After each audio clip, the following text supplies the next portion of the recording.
October 6, 2025.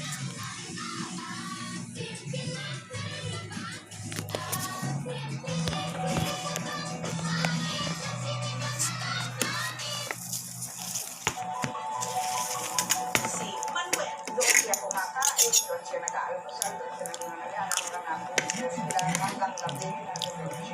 Wapo, puno, malambing, at mga lalahanin.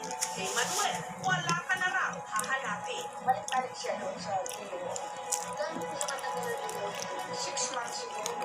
Doon na nagpasya si Salve na kunin ang kanyang mga anak sa una niyang mister para makilala si Manuel. Sa paglipas ng panahon, naging mabuting ama raw si Manuel. Itinuring nito parang sariling anak sina Aileen at Lucila. Hatid sundo ng motor sa eskwelahan. Binibigyan ng mga ito ng allowance. Pagtungtong ng high school ng mga bata, tinuruan pa raw niyang mga ito mag-drive. Hindi naman kami nag-aaway. Kasi hindi ako kumukuha sa kanya. Siya mismo ang nag-aaway. Ang problema, hindi pa rin daw pinakakasalan ni Manuel si Salve. Hanggang sa ang kanilang dating matamis na pagsasama, unti-unti pumain. Lahat ginawa ko. Tanggalin na yung mga pera. Sa puntong yun, hinala na raw si Salve. Si Manuel, hanggang meron ng